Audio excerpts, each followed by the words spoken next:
Apa isi dalam Ka'bah? Tak sembarang orang yang bisa memasuki Ka'bah. Oleh sebab itu, banyak yang bertanya apa sebenarnya yang ada dalam Ka'bah itu. Apa benar dalam Ka'bah masih tersimpan berhala-berhala zaman dulu, sebagaimana yang dituduhkan kaum perusak Islam? Pemirsa, sebelum mengetahui isi dalam Ka'bah, ada baiknya kita mengenal dulu sisi luar Ka'bah yang belum secara umum dikenal oleh banyak orang. Pintu Ka'bah setinggi 2 meter dari lantai, naik dengan menggunakan tangga seperti tangga mimbar.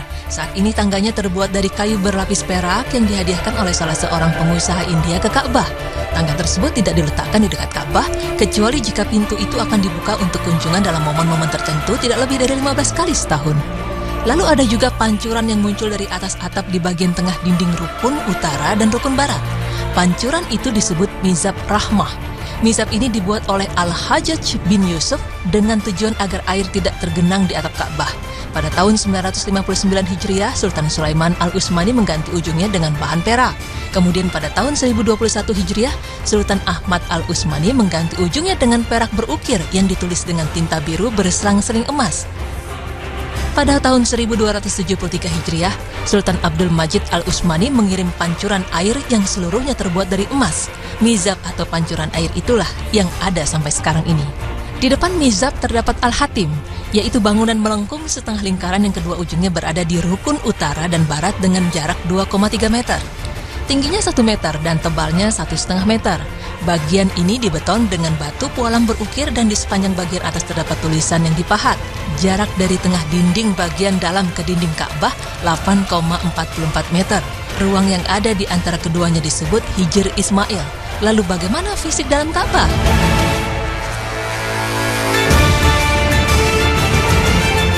Pemirsa beriman, sebagaimana yang diperlihatkan dokumenter Kerajaan Arab Saudi, isi dalam Ka'bah hanya berupa ruangan kosong.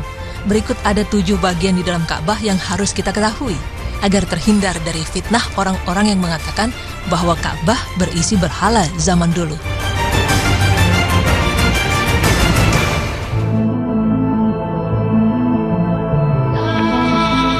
Bagian pertama adalah salah satu rukun atau sisi Ka'bah Al-Musyarrafah. Tampak di bagian atas terdapat bagian kain kiswah yang dipergunakan khusus untuk melapisi bagian tersebut. Bagian kedua, terdapat lemari di dalam Ka'bah. Posisi lemari ini tepat berada di depan pintu Ka'bah jika dilihat dari bagian dalam. Di atasnya biasa diletakkan alat pewangi dari asap kayu gaharu yang khusus untuk mengharumi ruangan Ka'bah. Biasanya hal ini dilakukan setelah prosesi pencucian Ka'bah.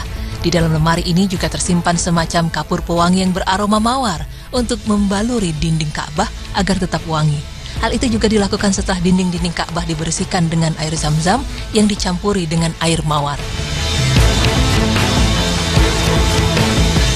Bagian ketiga ini adalah tempat sholat Rasulullah SAW ketika beliau memasuki Ka'bah. Raja-raja, gubernur-gubernur Mekah Al-Mukarramah atau tamu kerajaan selalu sholat di tempat ini sebelum memulai prosesi pencucian Ka'bah. Mungkin setelahnya kita berharap bisa menjadi orang-orang yang bisa ikut sholat di tempat ini. Bagian keempat merupakan bagian kecil di dinding Ka'bah berupa batu tertentu. Posisinya menghadap tempat sholat tadi. Pada batu tersebut tertulis kalimat La ilaha illallah Muhammad Rasulullah.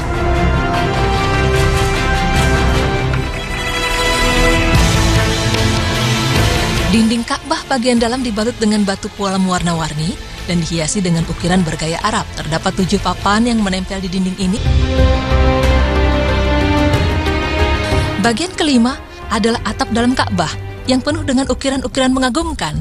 Selain itu, atap tersebut juga dihiasi dengan lampu-lampu indah yang terbuat dari emas murni dan dari perhiasan-perhiasan indah lainnya.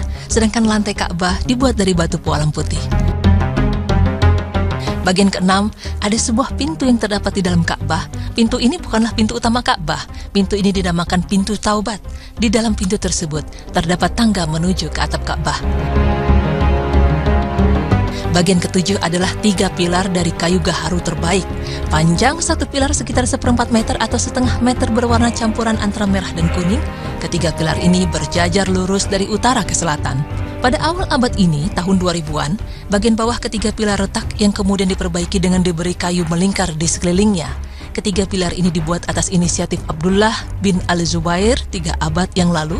Meski demikian, ketiganya masih tetap kokoh hingga saat ini. Tiang ini terbuat dari kayu yang terbaik dan disepuh dengan emas murni. Bagian atasnya terlihat kain kiswah, bagian dalam yang berwarna hijau. Tampak juga ada lampu-lampu kecil, tempat pengasapan kayu gaharu, dan wadah-wadah. Benda-benda tersebut adalah hadiah pemberian dari para khalifah, para sultan, para amir, dan para raja sepanjang sejarah Islam untuk Ka'bah yang mulia. Pemirsa beriman, terbukti sudah bahwa isi dalam Ka'bah tidak seperti yang dituduhkan oleh kaum perusak Islam. Adapun Ka'bah hanya sebagai simbol atau tanda agar kita sholat menghadap kepadanya, sehingga ketika beribadah kita serempak hanya menuju ke satu arah saja. Jadi ini bukanlah berarti kita menyembah Ka'bah, sebab kita tetap menyembah Allah, hanya saja menghadap ke arah kiblat, yaitu Ka'bah.